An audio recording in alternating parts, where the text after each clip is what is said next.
Waalaikumsalam. Selanjutnya Pak Herman Khairul.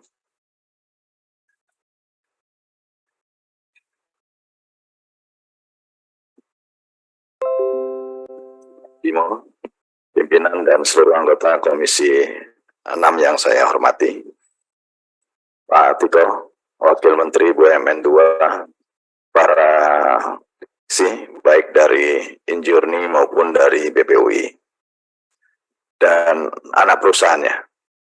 Pertama saya ke Injourney. Sama saya kira, saya juga mempertanyakan masa depan dan perspektifnya Mandalika. Yang kalau kita mau bandingkan apple to apple mungkin dengan Nusa Dua. Nusa Dua dibangun tahun 73. Dan pada waktu belum adanya jalan tol lintas laut, tol laut pertama di Indonesia, Bali, saya kira Nusa Dua juga terasingkan. Hanya tidak seramai sekarang lah, tidak seramai sekarang. Artinya bahwa akses juga sangat menentukan terhadap objek-objek yang ini dibangun oleh BUMN. Yang kedua, saya juga melihat persoalan Mandalika sampai saat ini belum selesai. Jadi Pak Doni, catatan saya, setiap saat saya berkunjung ke Nusa Tenggara Barat, ke Mataram, ke sekitarnya, itu selalu saya dihadapkan pada pengaduan atas HPL yang telah ditetapkan yang belum selesai dengan masyarakat. Jadi sampai kapan gitu ya persoalan ini bisa selesai, saya tidak tahu gitu. Versinya, saya paham, versinya Injourney, bahwa Mandalika itu HPL-nya HPL milik dari pemerintah. Artinya HPL-nya HPL pemerintah. Dan pada waktu Injourney menguasai lahan tersebut, itu sudah berstatus HPL-nya pemerintah. Tapi before there, itu sebetulnya bermasalah gitu. Ini bagaimana cara menyelesaikannya? Menurut saya ada cara untuk menyelesaikan ini gitu ya. Dan tuntutan ini tidak akan pernah berhenti selama bahwa tidak ada solusi-solusi yang bisa dibangun oleh Injourney. Pada sisi lain, dalam pandangan saya memang dalam waktu jangka dekat ini, atau paling tidak jangka menengah, mungkin saja Mandalika tidak akan menjadi pohon keuntungan bagi Injourney. Bahkan ini bisa menjadikan beban. Kami pahami ini gitu.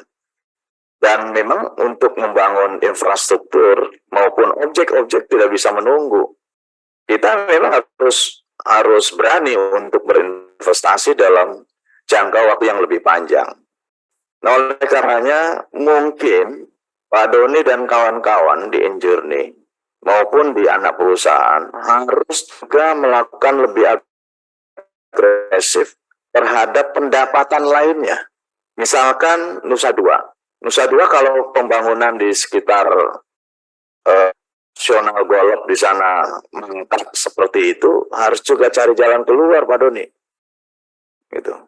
Artinya kalau sudah melihat dalam waktu jangka udah berapa lama di situ, mungkin ada 7 tahun kali ya, 7 tahunan ya, lebih.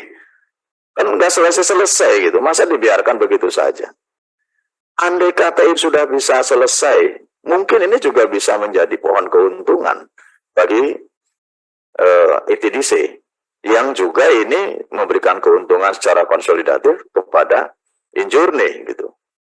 Nah, oleh karenanya, menurut saya setuju ini pembangunan Sanur ini juga kalau mau endorse lagi oleh Kementerian BUMN melalui penyertaan modal negara, saya kira bagus. Gitu ya.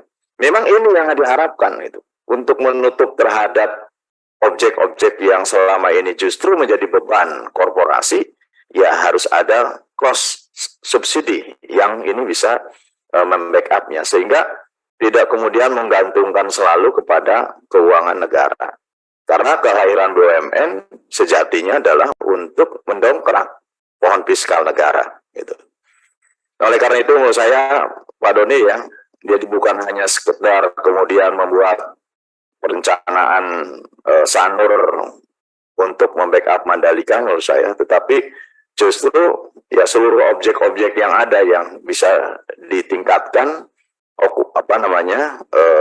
kunjungannya dan bisa melahirkan gagasan dan hasrat orang untuk bisa berkunjung kepada wilayah tersebut. Mungkin juga tidak harus ke situ terus, bisa ekspansi ke wilayah barat. Ya, saya juga pernah berkunjung ke Danau Toba misalkan. Ya, memang prihatin Danau Toba sebagus itu, seindah itu, kalau kemudian kunjungannya hanya ya kita bisa melihatlah tidak semestinya lah. Kalau kita bagaimana ke Eropa, ya ke negara-negara lain yang dia sudah membangun infrastruktur dengan akses yang begitu luas, menurut saya ini akan lebih membuat daerah pariwisata lebih menarik. Ya, kuncinya menurut saya juga lagi-lagi ada di Injurne, ya ada di Angkasa Pura 1, Angkasa Pura 2 itu. Selama memang mereka masih profit oriented dengan tidak membangun terhadap kawasan-kawasan perintis, ini juga menurut saya tidak akan mendukung terhadap rencana besarnya di Injurne. Jadi kalau untuk Injurne saya setujulah untuk mendongkrak terhadap akselerasi dan agresivitas di dalam mencari objek-objek baru dan meningkatkan pendapatan Pak Tiko, saya kira kita dorong. Kemudian untuk BPUI Pak Heksana, ya sudah cocok lah Pak Heksana melanjutkan di BPUI karena sebagai korban dari Jiwasraya gitu ya. Pertama dulu waktu mengajukan dengan 20 triliun itu kan sudah mengatakan kalau 20 triliun PMN ini disetujui dan bisa dijalankan, maka pada tahun 2026 kalau nggak salah ya, begitu ya bahasanya, 2030. Kalau 20 triliun ini PMN ini segera bisa diakses oleh IFC Life sebagai penjelmaan baru dari Jiwasraya, maka tahun 2030 ini sudah akan menjadi sumber keuntungan bagi BPUI. Kan begitu Pak? Bapak waktu itu sebagai wakil dirut di BPUI. Nah artinya waktu Bapak wakil dirut pun sebetulnya yang prestasi kan Bapak terus, bukan Pak Rodet gitu ya. Nah oleh karenanya kalau kemudian bahwa hari ini juga mengajukan kembali penambahan 3 triliun untuk memberikan dorongan kemampuan permodalan di IFC Life, ini gimana ini pertanggungjawaban statement Bapak ini gitu. Artinya dalam pemikiran saya, kalau sudah 20 triliun itu dikucurkan, semestinya kan tidak ada lagi permintaan gitu. Nah, tetapi kalau kemudian bahwa kalau 3 triliun ini disetujui dan kemudian menjadi kekuatan permodalan baru bagi IFC Life, maka bisa meningkatkan potensi untung dan kembali bisa rebound, misalkan pada tahun 2026 misalkan. Bisa melakukan percepatan terhadap pemulihan Jiwasraya yang dulu memang terlalu dalam persoalannya gitu. Kalau perampasan setujulah, karena memang itu adalah harta warisannya Jiwasraya. Jangan hartanya diambil, masalahnya diberikan, kan nggak fair gitu. Sehingga ini yang harus segera ada keputusan Pak Tiko. Dan tidak apple-to-apple menurut saya, kalau ini diurus oleh BPUI, memang yang harus mengurus ya Kementerian BUMN. Karena ini adalah hubungan antar institusi negara.